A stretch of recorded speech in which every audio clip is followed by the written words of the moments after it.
बच्चों, अब हम हरियर काका पाठ का सार जानेंगे। हरियर काका आरा शहर से 40 किलोमीटर दूर लेखक के ही गांव में रहते हैं। लेखक की माँ बताया करती थी कि जब लेखक छोटा था तब हरियर काका उसे बहुत खिलाया करते थे, उसका बहुत ध्यान रखते थे, उसकी हर इच्छा पूरी किया करते थे। लेखक को जितना लाड हरियर काका से मिला उतना और किसी से नहीं मिला। इसलिए लेखक जब बड़ा हुआ तब हरियर काका को अपना पहला मित्र मानने लगा। जब गांव से बाहर पढ़ने गया तब भी जब कभी गांव आता था हरियर काका से मिलने जरूर जाता था। इस बार भी जब वह हरियर काका से मिलने पहुंचा तो काका की दशा देखकर उसे बेहद दुख हुआ।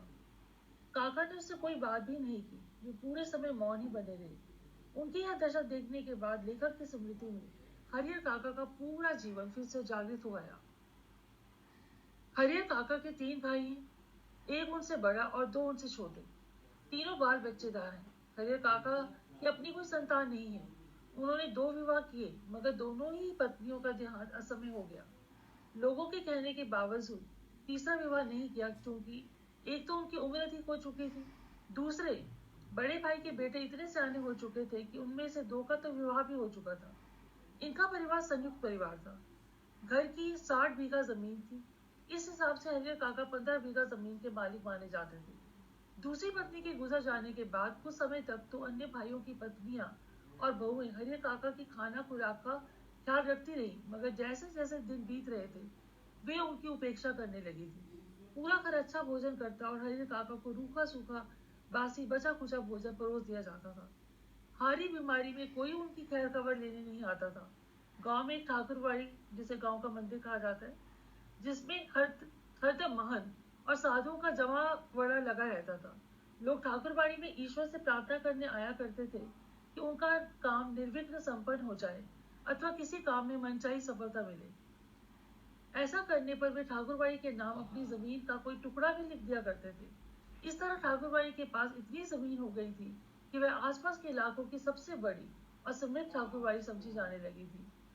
पहले हरियर काका भी यदा कदा ठाकुरबाड़ी में भजन कीर्तन के लिए जाते थे, मगर वहां के महंत पुजारियों और साधुओं का निठल्लापन देखकर उन्हें बेहद कोफ्त होती थी। इसलिए उन्होंने वहां आना जाना बंद कर दिया था। एक दिन की बात है जब हरियर काका कई दिनों की बीमारी के बाद स्वयं को बेहद बेहतर महसूस कर रहे थे। घर में भतीजे के मित्रों के आने की वजह से कई पकवान भी बने थे। काका उम्मीद कर रहे थे कि उन्हें भी सुस्वादु भोजन मिलेगा, मगर जब उनके सामने हमेशा की तरह रूखा सूखा भोजन परोसा गया तो उन्होंने गुस्से में थाली उठाकर आंगन में फेंक दी और ऐलान किया कि मैं मुफ्त में खाना नहीं खा पाता हूँ। मेरे हिस्से की 15 बीघे जमीन का अनाज भी इसी घर में आता है। संयोग से ठीक उसी समय मंदिर का पुजारी उनके घर आया हुआ था। उसे ठाकुरबाड़ी में पहुंचते ही यह किस्सा वहां के महंत को सुनाया। महंत को लगा कि यदि हरियर काका को बहका दिया जाए और उनके हिस्से की 15 बीघा जमीन ठाकुरबाड़ी की हो जाए तो बहुत अच्छा होगा। इधर हरियर काका गुस्से में से भरे घर से निकले, उधर महंत उन्हें फुसलाने के इरादे से मंदिर से निकला। दोनों के बीच रास्ते में भेंट हो गई। महंत उन्हें ठाकुरबाड़ी में ले आया, उनकी खूब आवभगत करी, उन्हें समझाया कि तुम्हारा अपना तो कोई है नहीं, भाई भतीजे सब मतलबी हैं, तुम अपने हिस्से की जमीन भगवान को अर्पित कर दो और ठार से यहीं रहो। यहाँ पुजारी तुम्हारी सेवा करेंगे, अपना शेष जीवन भगवान की भक्ति करते हुए बिताओ। मंदिर के नाम जमीन करने से तुम्हें पुण्य मिलेगा, तुम्हारा नाम अमर हो जाएगा। जब तुम मरोगे तब स्वर्ग में विमान द्वारा तुम्हारी आत्मा स्वर्ग जाएगी। हरियर काका महंत की बातों से कहीं अधिक जीवन में पहली बार पाए स्वादिष्ट भोजन और आप भगत से बेहद प्रभावित हुए। इधर जब हरियर काका के तीनों भाई खेत से घर लौटे तो सारा किस्सा सुनकर उनके कान खड़े हो गए। वे तो अब तक यही मानकर चल रहे थे कि उनकी पत्नियां बहुएं काका का पूरा ख्याल रखती होंगी। उन्होंने उन पांचों को बुरा भला कहा और हरियर काका को घर वापस लाने के लिए ठाकुरबाड़ी पहुंचे, मगर महंत ने उन्हें बेरंग लौटा दिया। महंत ने रात में ही भी हरियर काका की भगत में कोई कोर कसर नहीं छोड़ी। इधर उनके भाइयों को रात भर नींद नहीं आई।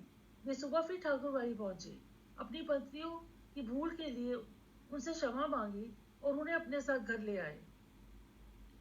अब जब काका ठाकुरबाड़ी से अपने घर वापस लौटे तो उन्हें घर के लोगों का व्यवहार बदला बदला नजर आने लगा। वे एक आवाज देते तो लोग हाजिर, वे जो मांगते वे उनके सामने हर चीज हाजिर कर देते। अपनी कद्र होती देखकर हरियर काका ठाकुर बाड़ी के महंत के प्रति मन ही मन कृतज्ञ हो आए। उन्हें लगा कि यह सब महंत के कारण हो रहा है। उन्हें लगा कि यह सब महंत की वजह से ही हुआ है। भाई लोग बार बार हरियर काका को यह सलाह भी देने लगे कि अपनी जमीन हमारे नाम कर दो, हम तुम्हारा ख्याल रखेंगे, महंत का टंटा भी हमेशा के लिए दूर हो जाएगा। एक दिन हरियर काका ने अपना किस्सा लेखक को सुनाया। लेखक ने हरियर काका को सलाह दी कि अपने जीते जी अपने हिस्से की जमीन किसी और के नाम मत कीजिएगा। इस मौके पर ऐसे कई लोगों की दुर्दशा की याद उन्होंने दिलाई। जिन्होंने परिवार वालों की चिकनी चुपड़ी बातों में आकर अपनी जमीन उनके नाम लिख दी थी। उसके बाद उन्हें अपना शेष जीवन अभावों में भिखारियों की तरह बिताना पड़ा था, क्योंकि संपत्ति पर कब्जा होते ही घर के सगे भी बेगानों की तरह व्यवहार करने लगे थे, उनकी उपेक्षा करने लगे थे, उन्हें भार समझने लगे थे। हरियर काका अपने भाइयों के परिवार का बदला हुआ रूप देखकर सुखी संतुष्टों जैसा जीवन बिताने लगे। मगर उधर महंत को यह गवारा न हुआ। उसे लगा कि हरियर काका उसके बहकावे में आने से पहले ही हाथ से निकले जा रहे हैं। उसने किसी भी तरह उनकी जमीन ठाकुरबाड़ी के नाम करवाने का नया उपाय खोज निकाला।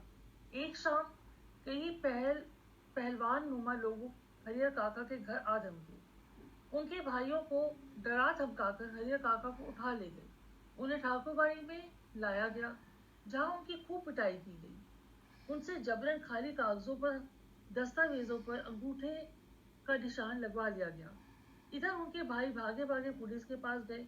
वे पुलिस लेकर ठाकुरबाड़ी आए, मगर पुलिस के बार बार चेतावनी देने पर भी ठाकुरबाड़ी का दरवाजा नहीं खोला गया। सुबह जब पुलिस ठाकुरबाड़ी में घुस पाई तो वहां महंत, पुजारी, साधु सब नदारद थे। हरियर काका के हाथ, मुंह, पांव सब बंधे हुए थे। काका ने बताया कि महंत ने उनसे जबरन कुछ कागजों पर और कुछ दस्तावेजों पर उनके अंगूठे की छाप ले ली है। काका के भाई बन उन्हें फिर घर ले आए। फिर वही सब समझाने लगे कि तुम अपनी जमीन हमारे नाम कर दो। जब काका इसके लिए तैयार नहीं हुए तो एक दिन भाइयों ने उन्हें बेरहमी से पीटा। जबरन कागजों पर अंगूठे की निशानी लेनी चाहिए। काका की चीख पुकार सुनकर पड़ोसी वहां पर जमा हो गए। किसी ने महंत को खबर कर दी। महंत पुलिस लेकर आ गया। काका ने पुलिस को बताया कि इस बार मेरे भाइयों ने ही मेरे साथ मारपीट की और कोरे कागजों पर अंगूठे की छाप ली है। इसके बाद काका का घर में रहना दूभर हो गया। वे घर से अलग अकेले रहने लगे। उनकी सुरक्षा के लिए 4 सिपाही तैनात कर दिए गए। अपनी सेवा टहल के लिए काका ने एक नौकर रख लिया। महंत और काका के भाई भी उन पर नजर बनाए हुए थे। काका की जमीन जिसे जाएगी उसे गांव भर में इस बात पर अफवाहें फैलने लगी कि चाचा जमीन किसको देंगे, अपने भाइयों को कि महंत के नाम करेंगे। काका की जमीन से जो उपज होती है उस पर चारों सिपाही और नौकर मौज उड़ाते हैं। काका किसी से कुछ बात नहीं करते हैं, ना ही कोई फरमाइश करते हैं, बस सबको अजीब अजीब नजरों से देखते रहते हैं। उनके मन में पारिवारिक रिश्तों, साधु, महंतों, धर्मस्थानों आदि के लिए भी कोई आदर नहीं रहा है, ना ही कोई नेह का भाव है। लगता है जैसे उनके पास कहने के लिए ऐसा कुछ बचा ही नहीं जो सुनने वाले को अच्छा लगे। इस प्रकार से हरियर काका ने मौन धारण कर लिया है। परिवार की तरफ से भी उन्हें बेरुखी मिली है और धर्म स्तर की तरफ से भी। तो समाज की जो दोनों मुख्य इकाइयां, घर और परिवार, दोनों ही स्वार्थी और लालची होकर हरियर काका की जमीन हटाना चाहते हैं और हरियर काका इस चीज से बहुत दुखी है। गांव के लोग जो हैं उनमें भी उन्हें कोई अपना नजर नहीं आता, क्योंकि सब अफवाहें फैलाने में लगे रहते हैं और बेमतलब के सुझाव देते हैं। तो इस प्रकार से हरियर काका पाठ का सारांश। इसी प्रकार से अंत में बस यही बताया गया कि हरियर काका ने मौन धारण कर लिया है और वो बिल्कुल चुप रहने लगे हैं, किसी से बात नहीं करते हैं और सबसे उनका विश्वास उठ चुका है।